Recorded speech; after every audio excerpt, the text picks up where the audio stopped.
Hello everyone, it's Seth, probably better known as Saffron Olive, and it's time for another Instant Deck Tech.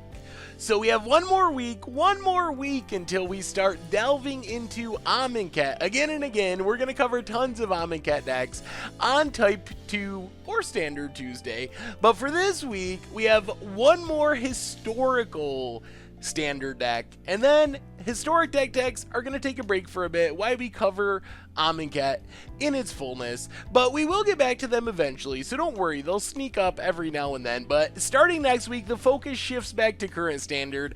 However, we got a pretty sweet one to look at today. So this deck is not as old as some of the ones we've looked at recently. This one goes back to 2007 with Cold Snap and Time Spiral and Lorwyn in Standard, and this is Pickles. And this build exactly took Paul Cheon, probably better known as Humph, to a first place finish at a GP back in 2007, and the deck is pretty sweet. So a quick reminder before we break down Pickles: if you enjoy this deck and you enjoy instant deck techs in general, it would be amazing of you if you could take a quick second, click that subscribe button down in the corner of your screen. It's a great way to support the channel and the site for free. So let's break down Pickles, and the name Pickles comes from Brine Elemental. I had to look it up. I'm not super familiar with the process of making pickles, but brine is involved, and that's where the name comes from. So you might be wondering, why is Brine Elemental the key card in a great standard deck? It looks a bit expensive. So it's a 5/4 for 6, but it has morph for a massive 7 mana. However, when you morph it up, your opponent skips their next untap step. So your opponent basically gets time walked. If they have some lands untapped, they might be able to do something. But the idea of Pickles is to lock your opponent with Brine Elemental by getting the ability again and again and again. Of course, you can't do it with Brine Elemental itself. 7 mana is a lot, and plus once you flip Brine Elemental up, it's flipped up. However, there is a trick to it, and the card that makes it work is Vesuvan Shapeshifter. So Vesuvan Shapeshifter was the morph clone, so when it flips face up, it becomes a copy of another creature. The sweet thing is, it's technically flipping face up, so if you copy a morph creature, for example Brine Elemental, you get a copy of the when it's turned face up ability as well. The other key part of Vesuvan Shapeshifter is you get to turn it face down on your upkeep if you want to, and the morph cost is only 2. So if you can get a Brine Elemental out and a Vesuvan Shapeshifter face down, you're just going to flip up the Shapeshifter for 2 mana, copy Brine Elemental, make it so your opponent can't untap. On your next upkeep, you flip Vesuvan Shapeshifter back down for only 2 mana instead of 7 like Brine Elemental. You flip it up again, keep your opponent tapped down. So this kind of soft locks your opponent out of the game. It's kind of like a one-sided stasis, essentially, where your opponent just has to skip their untap step over and over and over again, and it only costs you 2 mana, so you're still able to develop your board and do stuff. So unless your opponent has a removal spell or something to stop the combo, they're basically just locked out of ever playing Magic until you win.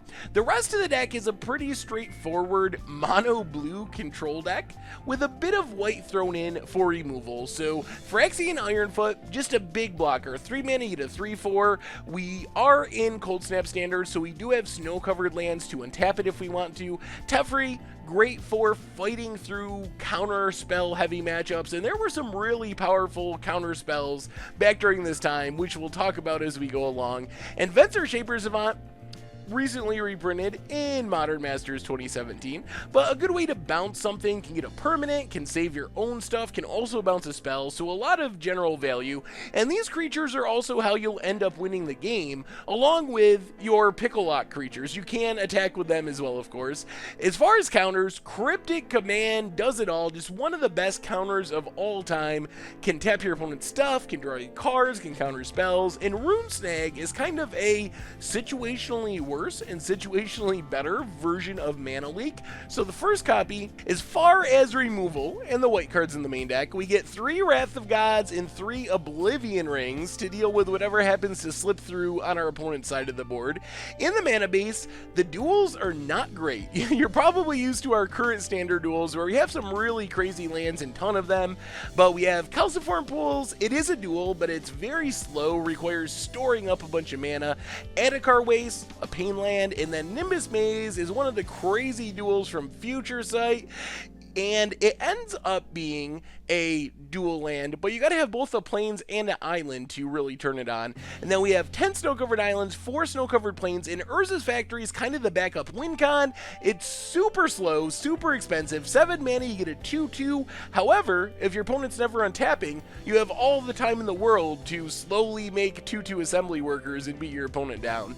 In the sideboard, we get some aggro stuff, so Rift Watcher gains us a bit of life. It is gonna go away, but it's kind of a Kitchen Finks, like a worse Kitchen Finks, because it kills itself with vanishing after 3 turns, but 2 life when it enters, 2 life when it leaves, exactly like Kitchen Finks. Magus of the Tabernacle to tax kind of go wide creature strategies and token strategies. Another Wrath of God. Then for control matchups, we have Jace for more card advantage, Eon Chronicler, even more card draw. You suspend it, draw cards for a few turns, get a big threat, and then another Teferi to fight through counter spells, and then Fairy Trickery and Oblivion Ring, just kind of all-purpose answers for whatever your opponent might be doing.